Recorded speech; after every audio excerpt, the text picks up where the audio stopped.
Assalamualaikum. Waalaikumsalam. Apa kabar, Bu? Alhamdulillah baik Ibu. Bagaimana kabar Bu Yen? Alhamdulillah baik, Bu. Bu Yuli kemarin WA saya ya, katanya Ibu mau cerita. Cerita apa nih, Bu? Iya nih Bu, saya mau cerita permasalahan yang ada di sekolah saya Bu.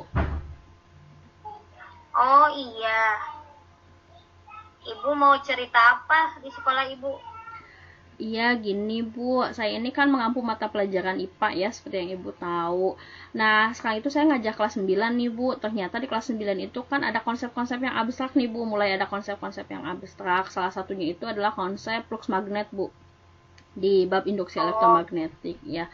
Nah, sebetulnya saya kan sudah menggunakan pembelajaran berbasis praktikum ya Bu ya. Cuma karena flux magnet itu, kalau praktikum biasa itu kan memang gak kelihatan ya fluxnya, hanya terlihat perubahan arusnya saja.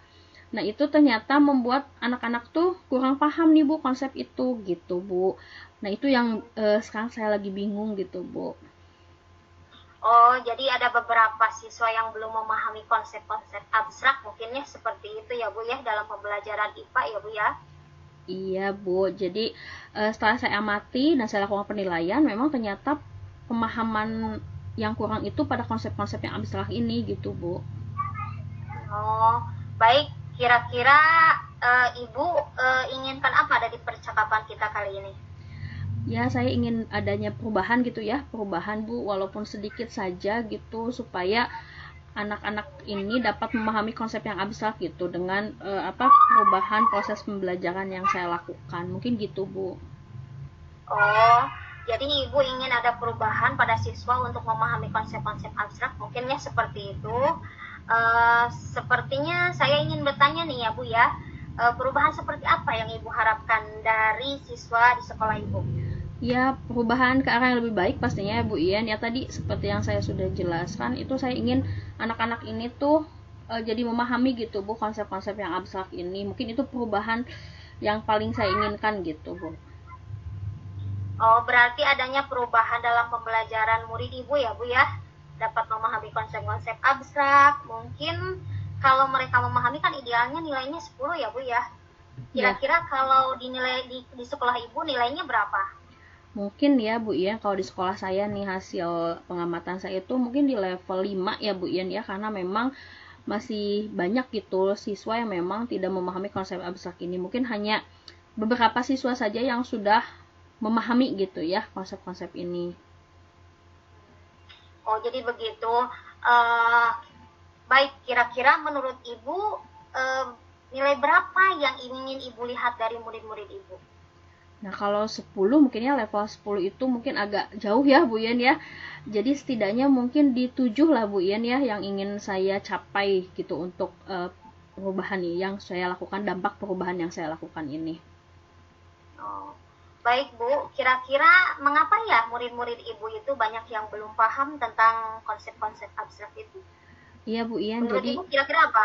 jadi dari hasil observasi saya gitu ya, karena mungkin materi-materi ini tuh termasuk baru ya Bu Ian, karena mungkin kalau beberapa materi itu ada yang proses lanjutan gitu ya dari kelas 7 dan 8. Kalau ini kan betul-betul materi baru yang baru mereka pelajari, jadi ini hal baru. Lalu juga mungkin mereka itu agak kurang kenal gitu dalam kehidupan sehari-hari. Padahal ini ada kaitannya dalam kehidupan sehari-hari, misalnya kan di dinamo sepeda. Cuman mereka tuh mungkin nggak ngeh gitu kalau misalnya itu adalah ada flux magnet, ada gitu, ada induksi elektromagnetik di sana. Itu mungkin yang eh, menyebabkan gitu ya mereka itu tidak memahami konsep itu gitu karena keabstrakan tadi itu Bu Ian.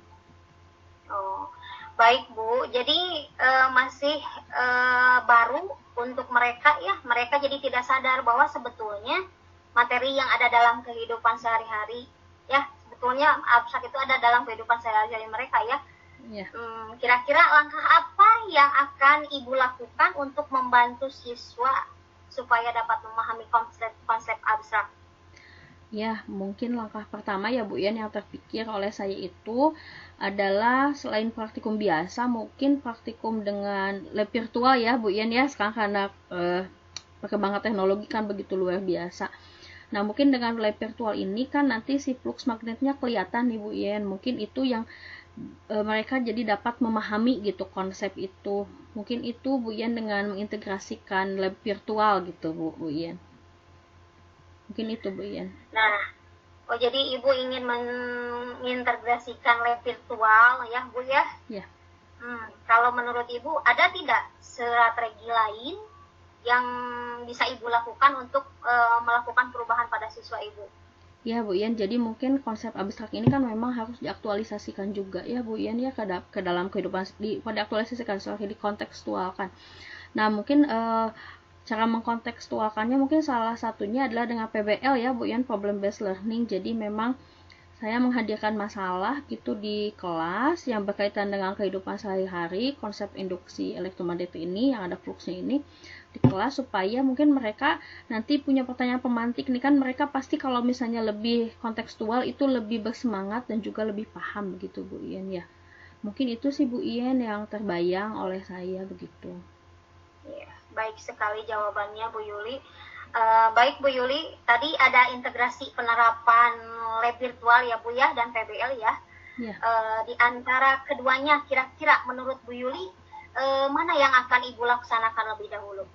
Sepertinya dua-duanya ya Bu Ian ya yang akan saya lakukan gitu secara bersamaan, penerapan lab virtual di dalam proses pembelajaran dengan model pembelajaran PBL. Mungkin itu Bu Ian, agar mereka itu dapat memahami konsep yang abstrak sekaligus juga dapat mengkontekstualkan tadi yang saya sudah jelaskan. Mungkin itu Bu Ian.